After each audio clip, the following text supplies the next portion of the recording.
Coming on the air because President Biden is about to address the nation concerning the recent downing of 4 objects over the U.S. and Canada, most notably that Chinese spy balloon shot down off the South Carolina coast. The president has been under growing pressure from both parties to the American people about the incidents. We're awaiting the president right there. I believe that's President Biden coming in. Let's go ahead and listen. Last week, in the immediate aftermath of the incursion by China's high-altitude balloon, our military, through the North American Aerospace Defense Command, so-called NORAD, closely scrutinized our airspace, including enhancing our radar to pick up more slow-moving objects above our country, around the world. In doing so, they tracked 3 unidentified objects, one in Alaska, Canada, and over Lake Huron in the Midwest. They acted in accordance with established parameters for determining how to deal with unidentified aerial objects in U.S. airspace. At their recommendation, I gave the order to take down these 3 objects due to hazards to civilian commercial air traffic and because we could not rule out the surveillance risk of sensitive facilities. We acted in consultation with the Canadian government. I spoke personally with Prime Minister Trudeau from Canada on Saturday. And just as critically, we acted out of an abundance of caution and an opportunity that allowed us to take down these objects safely. Our military and the Canadian military are seeking to recover the debris so we can learn more about these 3 objects. Our intelligence committee is still assessing all 3 incidences. They're reporting to me daily and will continue their urgent efforts to do so, and I will communicate that to the Congress. We don't yet know exactly what these 3 objects were, but nothing right now suggests they were related to China's spy balloon program or that they were surveillance vehicles from any other country. The Intelligence Committee's current assessment is that these 3 objects were most likely balloons tied to private companies, recreation or research institutions studying weather or conducting other scientific research. When I came into office, I instructed our intelligence community to take a broad look at the phenomenon of unidentified aerial objects. We know that a range of entities, including countries, companies, and research organizations, operate objects at altitudes for purposes that are not nefarious, including legitimate scientific research. I want to be clear. We don't have any evidence that there has been a sudden increase in the number of objects in the sky. We're now just seeing more of them, partially because the steps we've taken to increase our radars, to narrow our radars. And we have to keep adapting our approach to dealing with these challenges. That's why I've directed my team to come back to me with sharper rules for how we will deal with these unidentified objects moving forward, distinguishing between those that are likely to pose safety and security risks that necessitate action and those that do not. But make no mistake, if any object presents a threat to the safety and security of the American people, I will take it down. I'll be sharing with Congress these classified policy parameters when they're completed, and they'll remain classified so we don't give our roadmap to our enemies to try to evade our defenses. Going forward, these parameters will guide what actions we'll take while responding to unmanned and unidentified aerial objects. We're going to keep adapting them as the challenges evolve, if it evolves. In addition, I've directed my national security advisor to lead a government-wide effort to make sure we are positioned to deal safely and effectively with the objects in our airspace. First, we will establish a better inventory of unmanned airborne objects in space above the United States airspace and make sure that inventory is accessible and up to date. Second, we'll implement further measures to improve our capacity to detect unmanned objects in our airspace. Third, we'll update the rules and regulations for launching and maintaining unmanned objects in the skies above the United States of America. And fourth, my Secretary of State will lead an effort to help establish common global norms in this largely unregulated space. These steps will lead to safer and more secure skies for our air travelers, our military, our scientists, and for people on the ground as well. That's my job as your President, Commander-in-Chief. As the events of the previous days have shown, will always act to protect the interest of the American people and the security of the American people.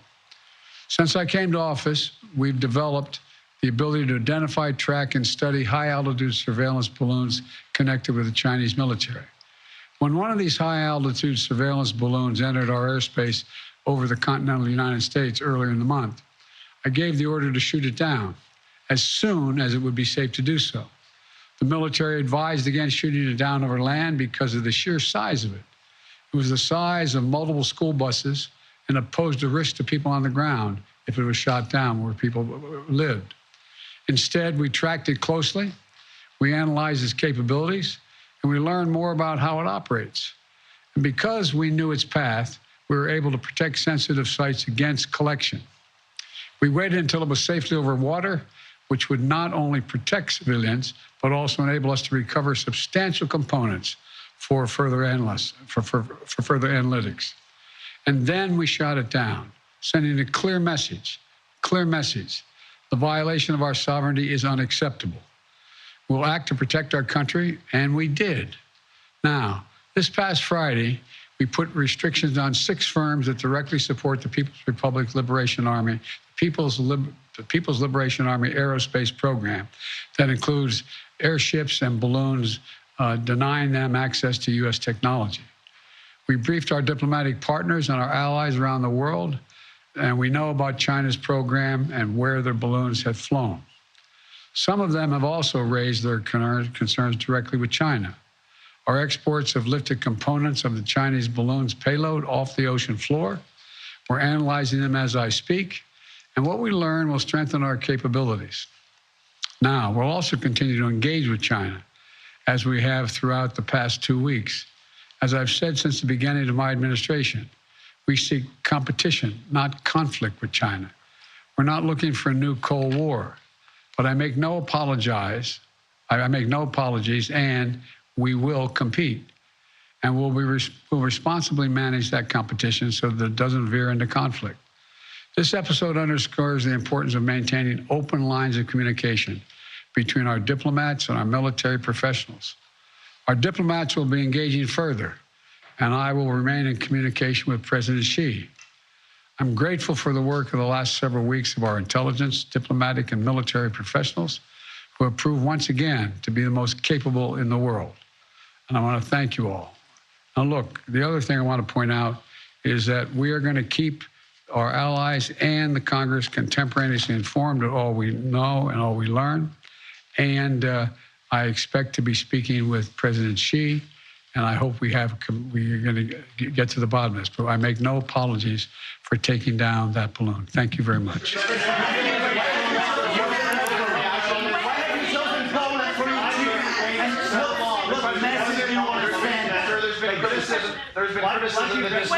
There's been criticism that you're trying to compromise by your family's business relationships. Sir, Mr. President, there is Give me a break, man.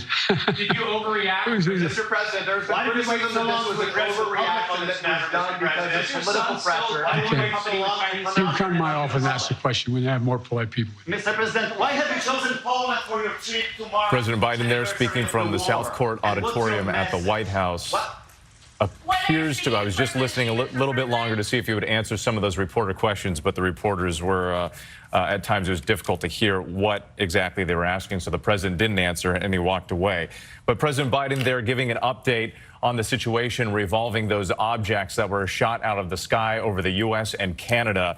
Of some of the key things that he noted there, he said that we don't yet know exactly what those 3 recent objects were, but nothing to suggest that they were related to the Chinese spy balloon program and could be private research-related objects. Again, those were the ones over the course of just last week. There were 3 different objects shot out of the sky within 3 days. I believe we do have a map to kind of lay that out. One of them was in Alaska, another one in the Yukon area of Canada, and another one over Lake Huron in the Great Lakes area. Of course, all of this started, the activity, when that Chinese surveillance balloon, the very large one, entered U.S. airspace. That was back on February 4th when they started recovering the debris when that object was shot out of the sky. Let's go ahead and bring in our correspondents here. We do have our senior White House correspondent, Mary Bruce, standing by at the White House. But first, let's go to our chief global affairs correspondent, Martha Raddatz, with more on kind of what this means for intelligence and national security. And Martha, the president did lay out some of his plans for those new parameters and how to address these flying objects in the future. And it's going to be very tough, Whit. He said, I will take down any threat, any object that is a threat. I will take it down. At the same time, saying the last three objects pose no real threat and that they were probably recreational or weather balloons, something we've been reporting on for a while here. So how you recalibrate, how you look at that. Is it a threat to civil aviation, which is the reason they said they took down these three objects? Or is it some sort of national security threat, which certainly they would try to take a Chinese spy balloon if they thought it was a national security threat? But I think this is a very tall order. Think about this, Whit. There are about 184 weather balloons launched every single day in the United States, and globally, thousands. And those are just weather balloons. So how do you track those slow-moving objects while they're trying to recalibrate and catch something like the Chinese spy balloon, but not a weather balloon, and shoot that down with? Yeah, we heard earlier in the week from Defense Secretary Lloyd Austin they were actually recalibrating the radars and changing the aperture so they could get a better look at some of these objects that don't move at high rates of speed. So, Martha, thank you so much. Let's bring in Mary Bruce now, because President Biden, we know, was under increasing political pressure from both sides of the aisle to do something about this. First, there were calls from Republicans for him to shoot down that Chinese spy balloon much sooner, and then the White House made the argument that they needed to wait for safety. What does this do now in terms of the political environment? Because he still said that they're looking at ways to establish new parameters, but no new guidelines yet for the people to digest. Well, just the fact that we are hearing from the president today is a sign that he is trying to address some of this criticism, because he had faced growing calls from both sides of the political aisle just to come out and explain what is simply going on in the skies and his administration's actions to date. It was striking that the president did push back, I think, against the criticism that it may have been an overreaction to shoot down those other three additional objects over the weekend, especially given that his administration has now said that so far they appear to be benign. But you heard the president really stressing here, pushing back against that this wasn't an overreaction, but that they were trying to do this out of an abundance of caution. He said that there was a hazard to air traffic, noting that they simply couldn't rule out any additional risk. So the president is playing defense while also, of course, admitting that they do have to make some very real changes here, because, as Martha noted, you simply have to somehow find that balance between obviously going after and identifying any kind of object or balloon that may be surveying and doing surveillance by a foreign government, but also you can't simply go around and shooting out every single weather surveillance or research object that may be in the skies, and that is a very tall order. But the president today clearly wanting to come out and show that he is in command of this situation, taking it very seriously. And again, still a lot we don't know. The origin of those three recent objects that were shot down, and still a lot we don't know about that Chinese spy balloon, its capabilities, the purpose, and the motive for sending that over to the United States to begin with, and whether or not it was intentional. So we'll continue to follow that. Mary Bruce, Martha Raddatz, thank you so much. Our coverage will continue on ABC News Live and abcnews.com. You can also get breaking news alerts on the ABC News app. I'll be right back here with the entire team for a full wrap-up on World News Tonight. For now, I'm Wade Johnson in New York. Have a great day.